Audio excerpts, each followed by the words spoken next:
Good evening, hello and welcome to Brass Tacks. I'm Anusha Soni. It was a day of protest and dharnas in the national capital. Theatrics out in public display. The Congress party and its top leadership marched in black clothes, and this was against price rise, unemployment and various other issues plaguing the country. The Congress party insists that these issues concern the life of a common person and must be addressed by the government. BJP calls it the politics of Parivarvad. There is another angle of Ram Mandir twist, I may call it, that has entered the political discourse. Today marks 1 year of the Bhumi Pujan of the much revered Ram Lalla Virajman Mandir that the country hopes to get very soon. None other than Home Minister Amit Shah and UP Chief Minister Yogi Adityanath have condemned the protests on an auspicious occasion. Now, in this bitter and terse war of words, perhaps the more substantial issues of rising inflation, unemployment are indeed taking a back seat. We will try and address all these issues on Brass Tacks tonight. First up, a special report.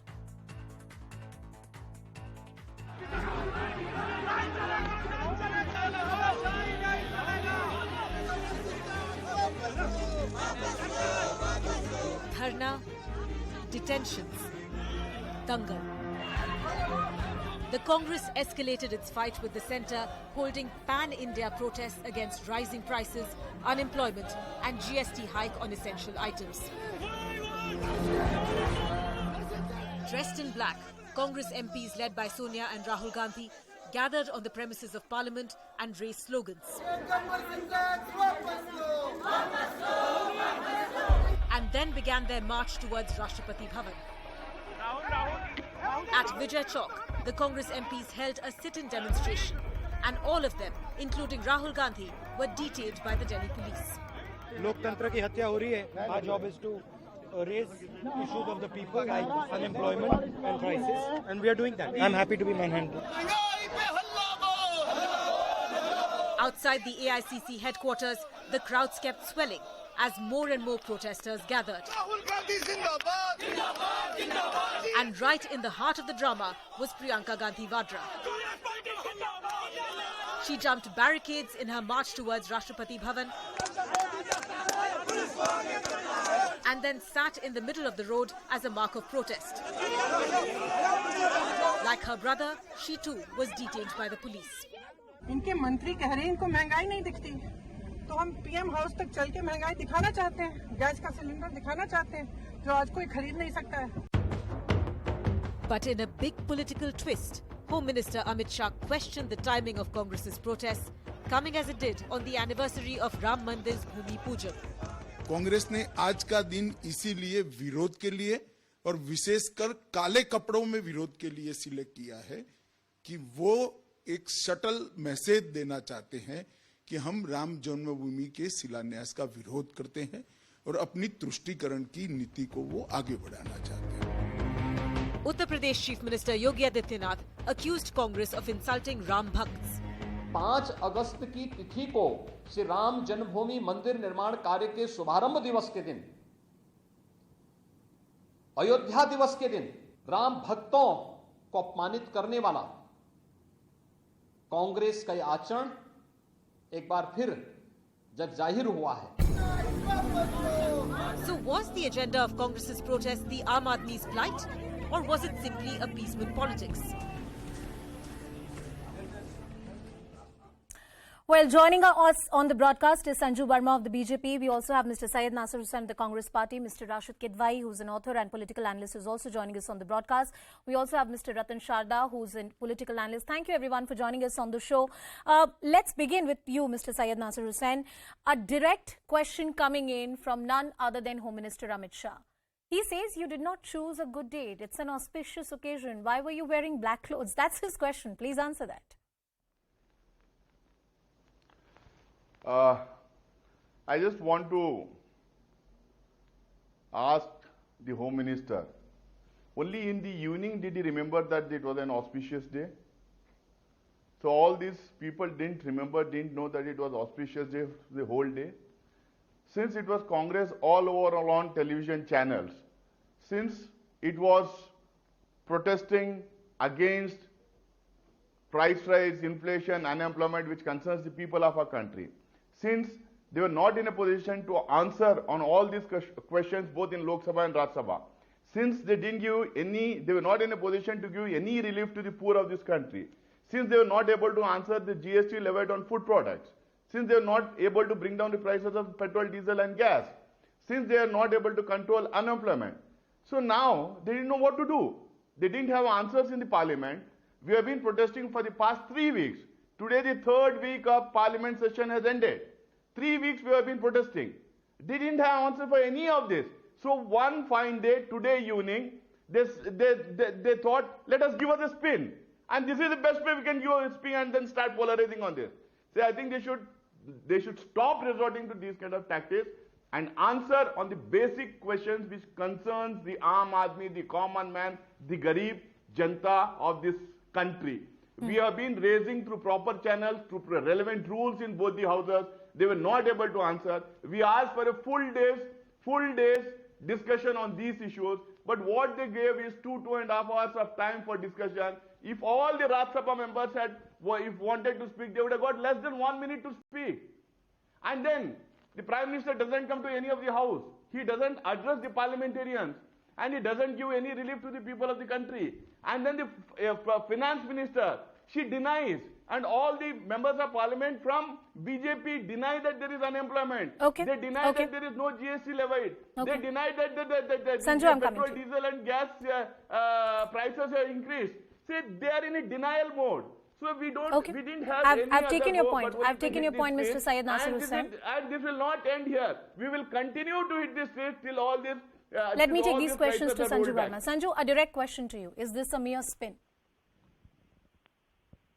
Anusha, I just want to say a couple of things here.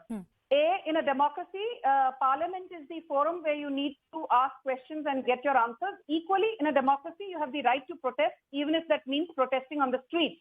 But what is not acceptable in a democracy is that when Section 144 is levied, you break police barricades and take the law into your hands. What is not acceptable in a democracy is that you choose a day when, a lot of Hindus all across the world, not just in India, wanted to celebrate the Jayanti of Ram Janmabhoomi Shilanyas. When people in Jammu and Kashmir were celebrating about the integration of Jammu and Kashmir with mainstream India. What is not acceptable is the fact that the Gandhis think they are above the law of the land and do not want to be questioned by the Enforcement Directorate, despite the fact, Anusha, a very important thing which your audience needs to know, that on the 27th of July 2022, the Supreme Court, no less than the Supreme Court, upheld the powers of the Enforcement Directorate under the PMLA Act of 2002, saying that the ED has powers.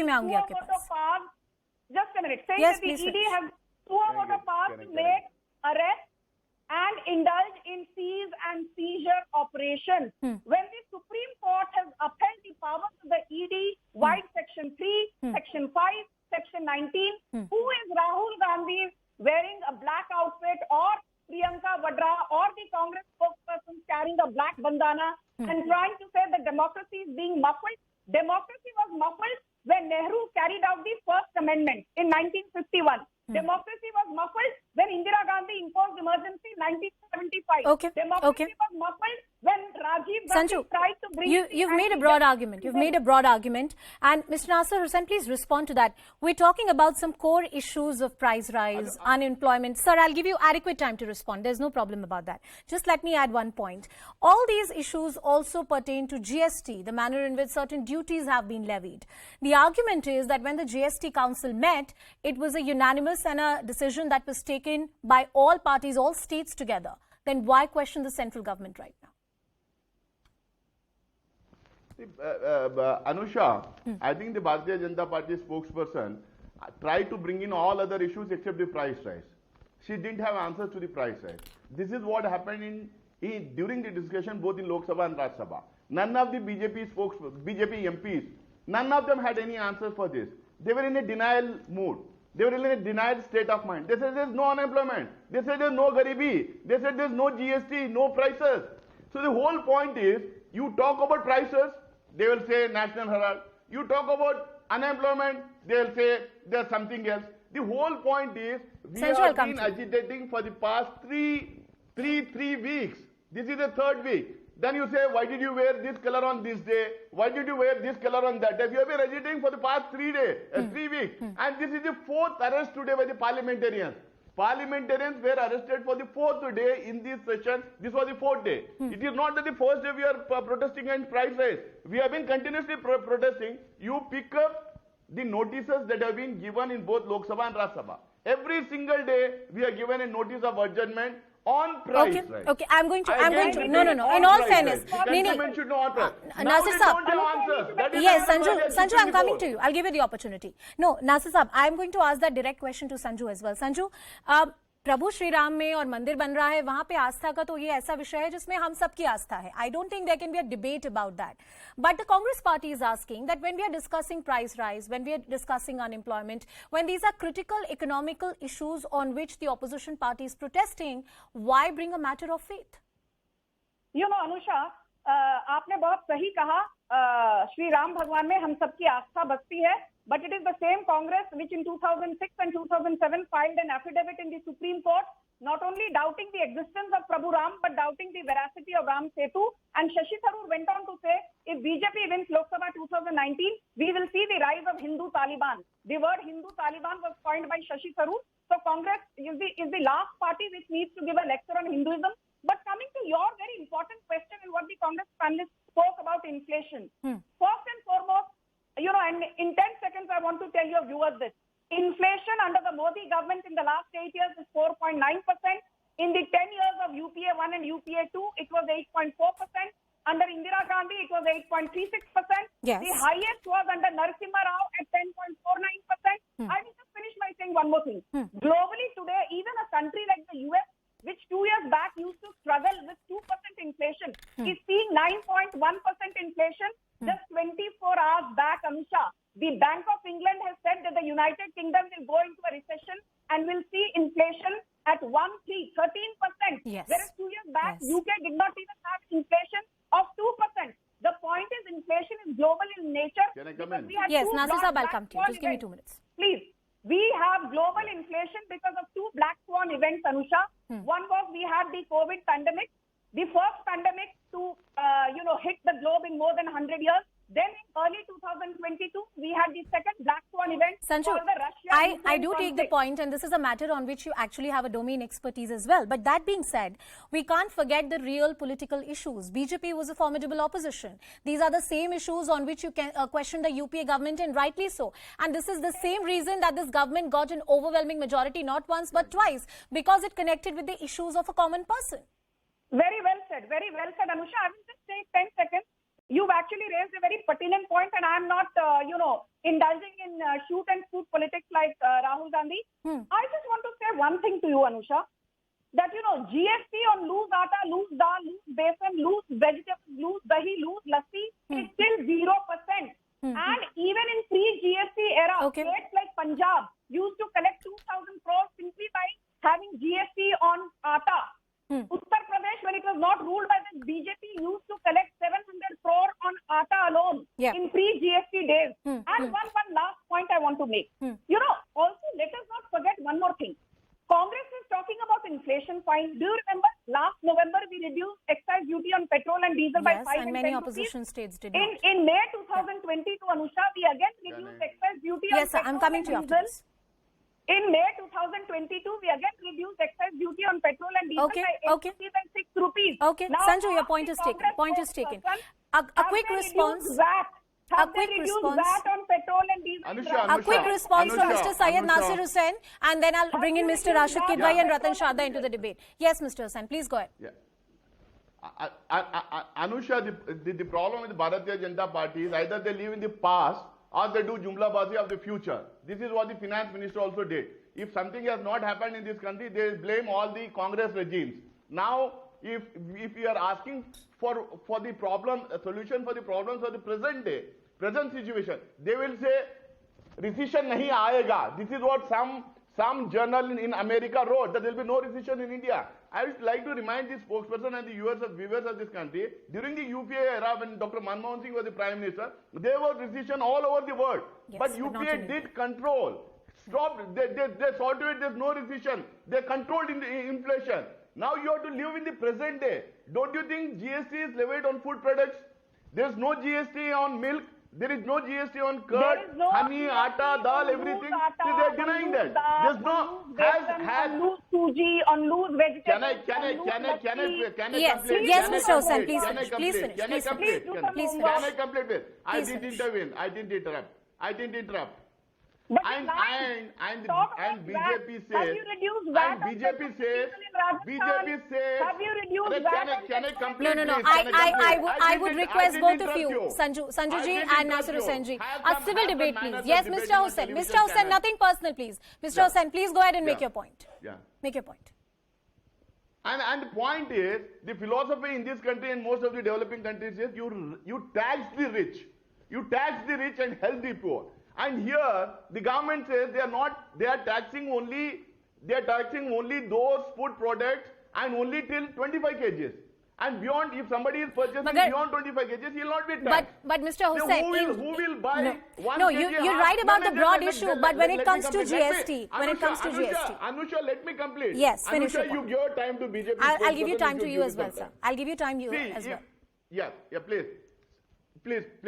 See, if somebody who will buy half kg, 1 kg, 2 kg, people those who don't have money.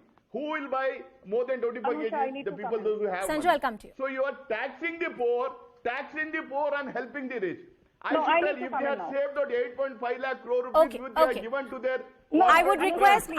I would request Mr. Syed Nasir Hussain and Sanju, money please has hold your been- breath. that could have been I used have there. two more panelists on the broadcast and they've been very patiently listening to this discussion. Mr. Rashid Gidwai, your thoughts on the statement that came from Home Minister and UP Chief Minister today. I think, Anisha, your channel has rightly described it's a stunning twist. Politicians are capable, and particularly the BJP is capable of that. They want to, and they are very good at, derailing the Congress narrative. I remember in 2017, December, when Gujarat elections were going on, Prime Minister Modi made another stunning remark, and he said that time Khurshid Ahmed Kasuri had come to promote his book, and there was a meeting of all former Indian High Commissioners to Pakistan, and there was a gathering, and Dr. Manmohan Singh was there, and he said there is a kind of conspiracy going on that how the Congress can win Gujarat, and it created a lot of things. Then it was settled by Arun Jaitley intervened, and finally the government of the day had to distance from it. So this time also it's being done. I mean, it makes no logic. You look at the Congress, you look at the Priyanka Gandhi's statement on August 4, 2020. She said it was a groundbreaking ceremony, a historic day, all kind of things. There was a Congress Working Committee resolution, all sorts of things. Rajiv Gandhi did a Shilanyas way back in 1989. He had campaigned at that election for the reverse Saryu and promising Ram Rajya. So it is not that, I mean, the BJP has beaten them thoroughly, but that, see, to go on a price rise issue, and when we know how much of gas, I'm not an economist, but I know that how much a gas cylinder is costing, what is the cost of dollar, and and of course petrol, all these things are there. Even things like lemon and all, sometimes there's price rise, and we cannot blame it everything to Ukraine war. But the BJP election machinery is very good at doing this, that shock and awe method. They know how to derail the Congress, and they must have got some feedback that this campaign against price rise is finding some traction. That explains why Yogi Adityanath and Home Minister, they have done it. It's not without a purpose or intent. All right, Mr. Ratan Shada, your thoughts on the statement of the Home Minister. How do you see the discourse, especially around price rise, inflation, and these issues that the Congress Party wants to put at the center of the public discourse really playing out in the next few days? On a lighter note, people like me and Rashid Gidwai need not be called because the BJP and Congress keep on. But sir, how will we have any kind of sanity on the debate if you and Mr. Rashid Gidwai don't come on to the debates? I said on a lighter note, you don't get angry, madam. So my point is, this was the first designer Duragrah by Congress, and congratulations to them for getting good media coverage. I don't think more than hundreds came together anywhere because I could see the crowd. So it's not really a huge agitation that you make out to be. It is just the media camera use which has been done very well, and for that Congress deserves congratulations. Coming to death of democracy, do anybody remember that in India against corruption in Ramlila Maidan, Mr. Chidambaram, who is shouting hoarse about emergency, etc., and Rahul Gandhi, They let loose lathi charge in the dead of the night and one lady lost her life. Did anybody talk about that? And they talk about Congress has, the BJP talking of past. Congress has always talked only of past, nothing about the present. And when they say emergency, they remember during emergency, the Supreme Court said that your right to life is suspended and nobody batted an eyelid. So this kind of, talk, and when you talk of Ram Mandir, I don't think I should not credit Congress with so much of brains, because Congress was never interested in Ram Mandir. Congress was never interested in Ram. They tried to postpone the decision somehow as long as they could, but they failed finally. So let us not give too much of credit on why they chose this particular day, because they have no concern of Ram at all. So let us stop that. They use a slogan like Halla Bol, which is a JNU slogan, which is not a Congress slogan. And when you look at the various things that you talk about, Salman Khurshid clearly said that हम तो परिवार बचाने आए हैं, अगर हमको बचाते हैं हम उनको क्यों नहीं बचाएंगे? मगर रतन शारदा जी, एक सवाल है जो जनहित में, which is in the larger public interest, that I must ask you and Mr. Rashid Kidwai both.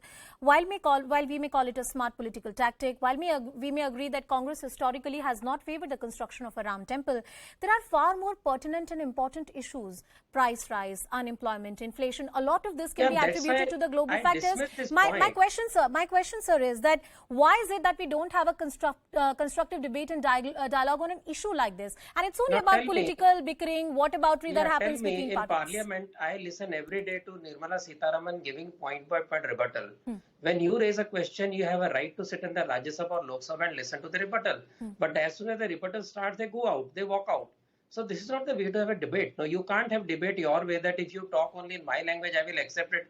Otherwise, all that accept it. And regarding GST, Congress forgets that GST Council, every decision is taken with unanimity. In that unanimity, opposition is there, Congress is there. So to come on TV, crib about it, go on the roads and crib about it, saying that GST mein ho gaya, they are part of the GST Council. Mr. Kidwai, very shortly from you, I'm short of time, and I will give last 1 minute to both the spokesperson. Mr. Kidwai, are we likely to have a constructive debate on this issue? The BJP complain about something where you are part of the whole. Ratan Sharda is making a pertinent point that when we talk in Parliament, there is no constructive debate. There are walkouts, there are placards, there are protests, or all we see are street protests which are happening. That's his argument. Please respond to that, and then I'll go to Sanju Verma and Mr. Syed. I think Mr. Ratan Sharda is absolutely spot on, but it takes two to tango. I was just, going through before coming to your program, between 2004 to 2014, when UPA was in government, there were 38 occasions when the opposition staged a walkout. So walkout is a very legitimate political tool. If there is a statement by the minister or the prime minister, what do? You cannot, stand up and clap. So what you do is walk out. And this happens in Britain. This happens in many parliamentary democracies. Part of our democratic convention and ethos. That's what you're arguing. It's being made to look very dirty. Okay, I have last 2 minutes. Sanju, a brief point from you, and then I will also give a word to Mr. Syed Nasir Hussain. Please go ahead, Sanju. Anusha, I have already explained to you that under the Modi government, inflation was only 4.9% in the last 8 years, whereas under Manmohan Singh, it was 8.4%. Speaking of unemployment, I just want to say one very important thing to you. We have given 19 lakh crore to 35 crore entities under the Mudra Yojana, which means 35 crore people have got self-employed. Today, we have 105 unicorns with more than $1 billion capitalization each. We have 75,000 recognized startups.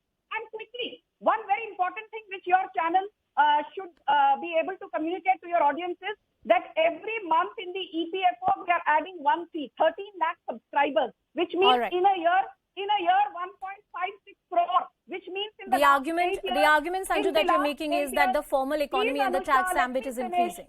Anusha, you don't interrupt anybody. Let me finish. No, I'll let you finish, Sanju. Please make your point. I'm short of time, so just 1 minute.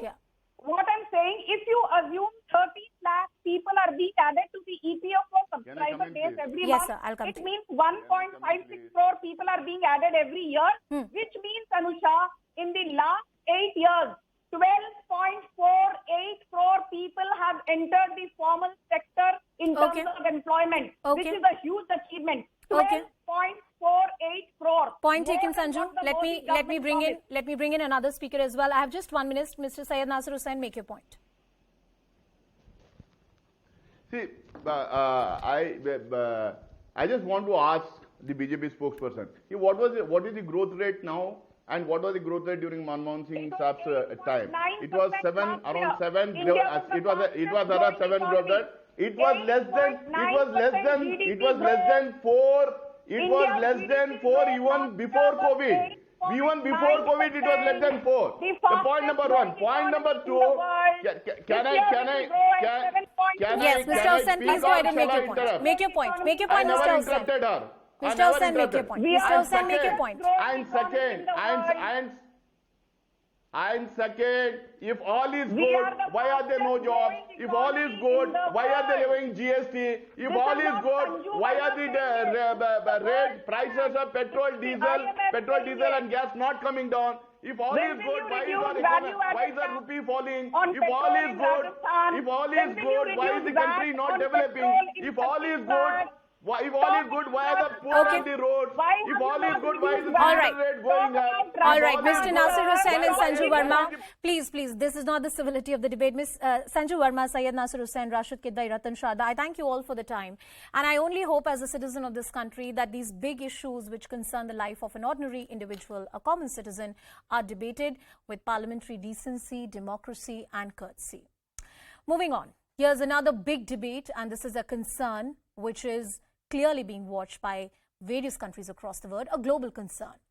China has fired ballistic missiles and deployed fighter jets Thursday as it held its largest ever military exercise around Taiwan. A show of force condemned by Washington as a gross overreaction to Nancy Pelosi's visit to the island. And the escalation did not stop there. Today, taking a terse position, Beijing has suspended dialogue with the US over several critical issues, including climate change, to register its opposition to Pelosi's visit. You also have the US Secretary of State, Antony Blinken, who has said that Chinese military exercises and missiles that were fired into Japan's exclusive economic zones are a significant escalation. All these developments once again put China and US locked in a diplomatic war at the very least. What's the way forward? What's likely in the next few days? A special report.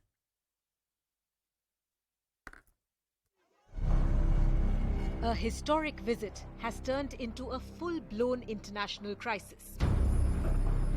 The dragon is breathing fire over US House Speaker Nancy Pelosi's unprecedented Taiwan stopover. From imposing sanctions against Pelosi for what it called seriously undermining China's sovereignty, to suspending the China-US climate change talks and nixing plans for a call between military leaders, as well as 2 security meetings. At the same time, Beijing continues to punish Taiwan for rolling out the red carpet for Pelosi. China is holding its largest ever military exercises in the seas around Taiwan.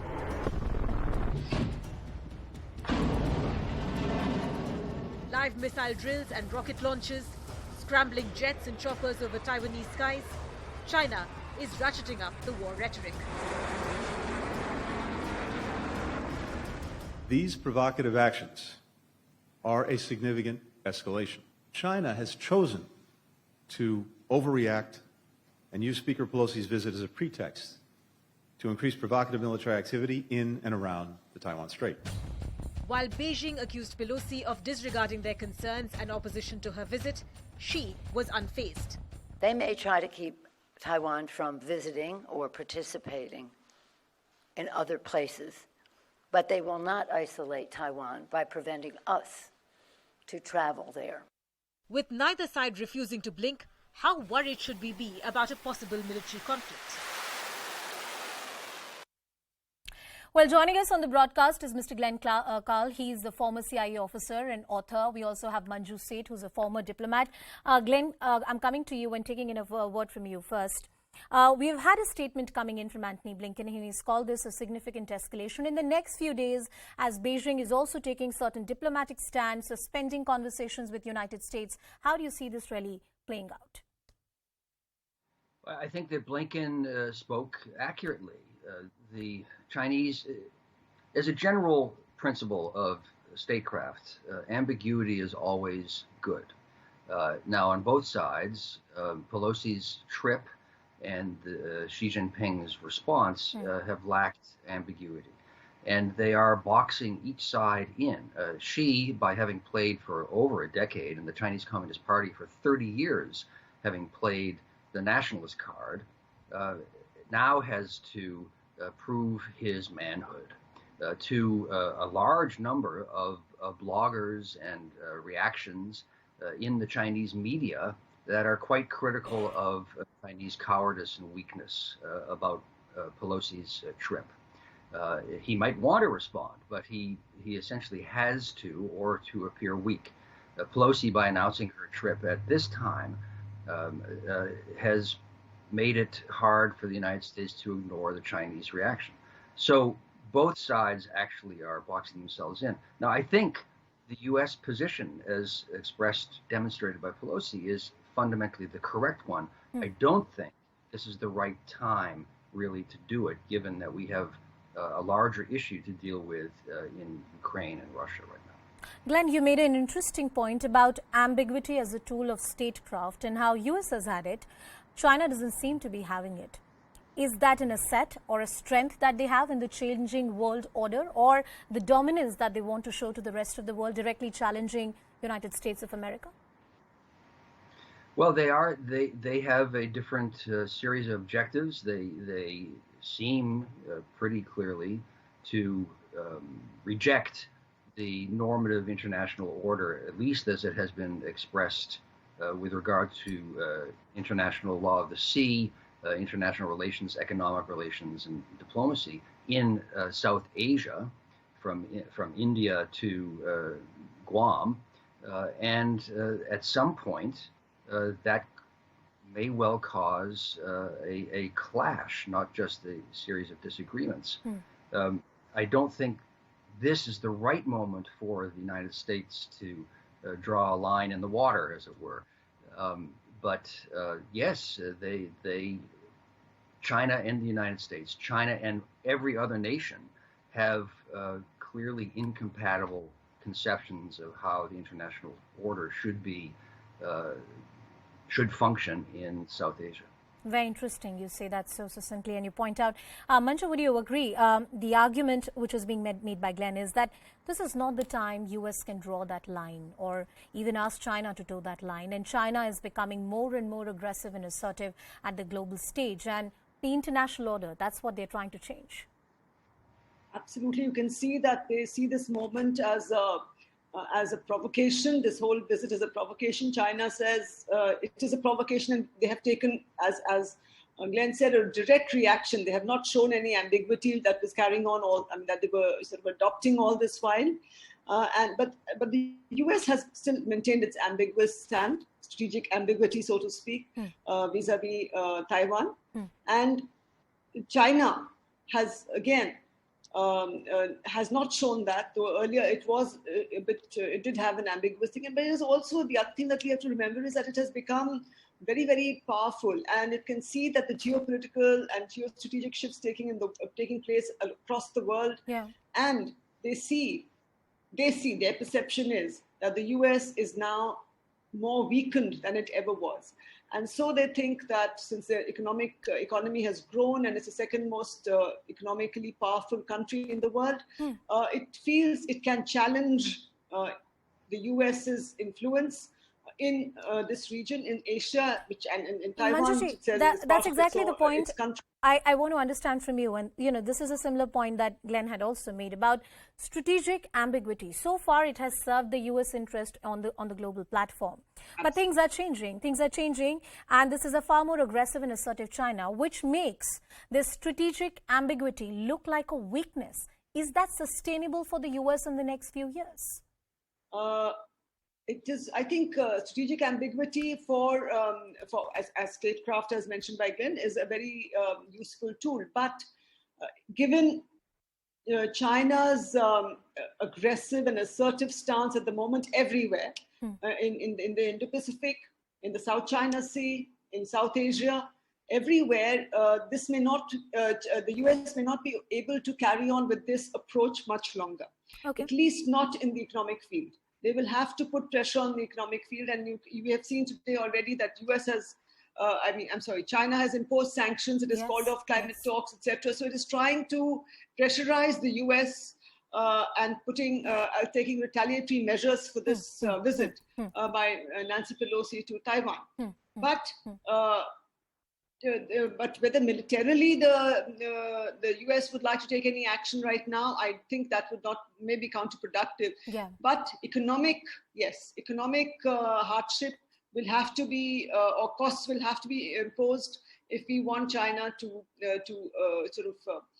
change its posturing and change its assertive behavior. Okay. And I think economic hardship is the only way, economic cost is the only way to make China understand that it cannot have its way all the time. Glenn, it has to stop. Yes, we've been discussing this issue, Glenn, for the last few days, ever since this crisis has really erupted. And I've spoken to a lot of experts who argue that somebody got to take the bully by its horns. I mean, if China is becoming more and more assertive, then powers like United States of America or the regional blocs will have to take far bigger effort and stand. And if it involves some kind of confrontation, they might have to be ready for it. Is that the price that the world or America is ready to pay at this point in time? Well, I think that the Biden administration has not received the credit that it should have for its strategic approach. Will restrict the focus to South Asia, from Pakistan to Guam, let's say. Biden has been strategic, understated, and yet clear diplomatically, economically, and militarily in reestablishing U.S. alliance strength with all of the states of South Asia, I'll call it, clearly in response to, in reaction against Chinese aggression, economically also, and politically. Now, are these measures sufficient? One can certainly argue that they have not been, but they have been quite coherent. The one different note has been the Pelosi trip. I don't think that President Biden's, quote, gaffe, unquote, when he said, well, of course the United States will defend Taiwan militarily, was in fact a gaffe. I think that it was a deniable, clear affirmation of America's strategic commitment.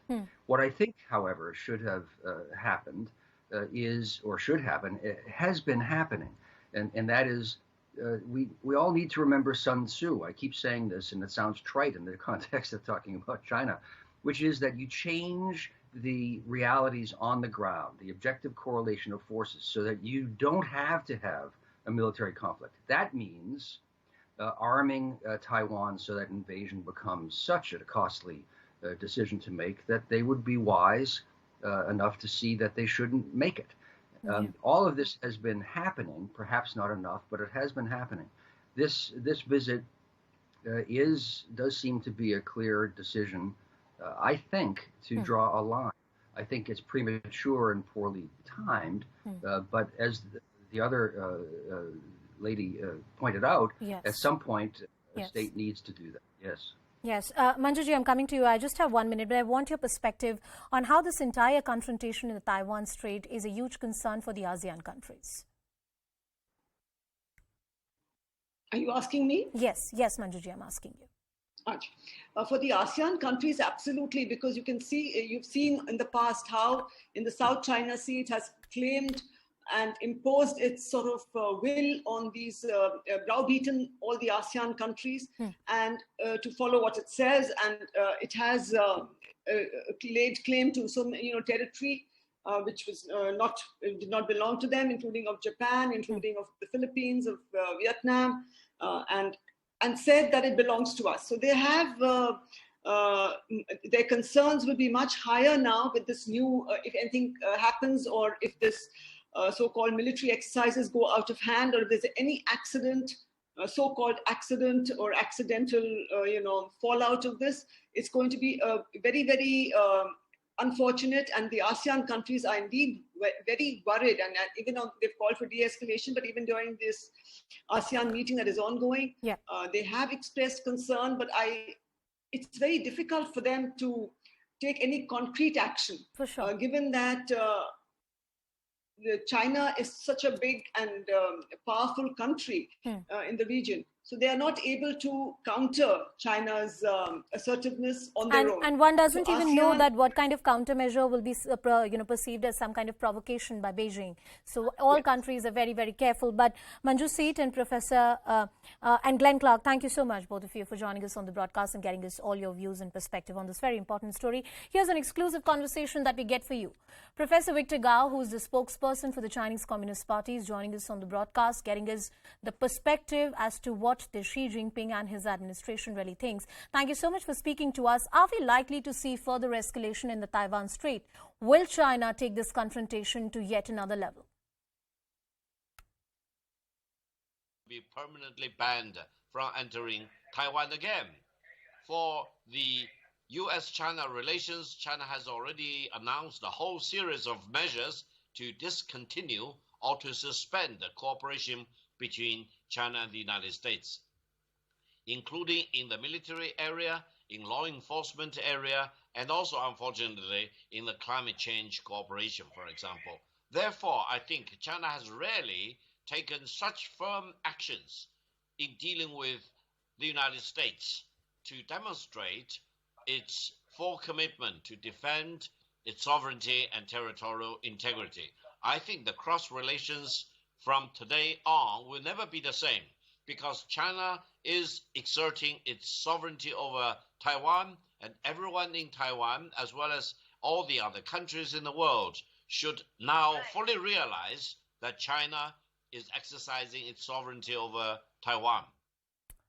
Professor Gao, Japan has also made a stunning claim that there were violations by the Chinese in their exclusive economic zone. Is China looking at a confrontation with Japan as well? First of all, you talked about Japan. Japan unconditionally surrendered at the end of the Second World War. And there is a territorial dispute involving China's island called the Diaoyu Island. After the war, the United States administered that island for decades. Eventually, in the early 1970s, the United States transferred the administrative right to Japan for Diaoyu Island, which in Japan is called the Sankaku Island. China has always asserted sovereignty over Diaoyu Island, and the United States, up to today, does not want to take a position on the sovereignty of Diaoyu Island. It basically says, at present, Japan is administering that Diaoyu Island. The territorial dispute between China and Japan does exist for the Diaoyu Island, and China believes it has the legitimate ownership of Diaoyu Island to start with. I don't think Japan will be a factor at all in this situation involving Taiwan. The Chinese Foreign Ministry has said again and again that Japan occupied Taiwan for 50 years, and then as part of its unconditional surrender at the end of the Second World War, ever since then, Japan should have no legitimate justification to interfere in affairs involving Taiwan. China will view Japanese intervention as a sign of aggression. Professor Victor Gao, I'm going to reiterate that question. Will China use aggressive military means to attack Taiwan or ensure a peaceful settlement and a resolution? No. Ever since the beginning of the 1980s, China has encouraged the peaceful reunification, and this remains the policy for China. China always wants to use peaceful means to resolve whatever issues there are between China's mainland and Taiwan, and eventually to achieve national reunification by peaceful means. Now, what will change? If there are people inside Taiwan who want to promote Taiwanese independence and separatism, and if there are countries in the world which want to encourage Taiwanese independence and separatism from China, then China will have no other option but take actions to prevent that, and then to achieve national reunification by peaceful means. But if peaceful means do not succeed, then by non-peaceful means. So this is the situation. I think the military exercises are part of the whole process of encouraging peaceful reunification rather than reunification by force. Well, it's quite ironical that you say that. It's once again a direct confrontation between US and China. Will Taiwan be mere a pawn or a scapegoat in this friction between these two superpowers? First of all, President Biden and the US government even today still acknowledge that there is only one China and Taiwan is part of China. To that extent, I congratulate President Biden and the US government in encouraging a situation where on one side of the Taiwan Strait there is one China, on the other side of the Taiwan Strait there is another country called the Taiwan. However, whatever the US wants to see or encourages to happen will be immaterial. Why? Because the 1.4 billion Chinese people on both sides of the Taiwan Strait will never allow or tolerate the prospect of two Chinas or one China versus a separate and independent Taiwan. So China firmly believes that the one China remains the megatrend of the world, and eventually we can achieve this by peaceful means, and the United States need to forget about, playing Taiwan card as if that card can enable the United States to stop China's peaceful rise. So the fault is not on China's part, it's on the United States. All right, Professor Victor Gao, thank you so much for your time and thank you for speaking to us here on CNN News 18. Well, with that, we are slipping into a very short break, but coming up on the other side, flood causes mayhem across the country. We'll get you some of the most dramatic pictures.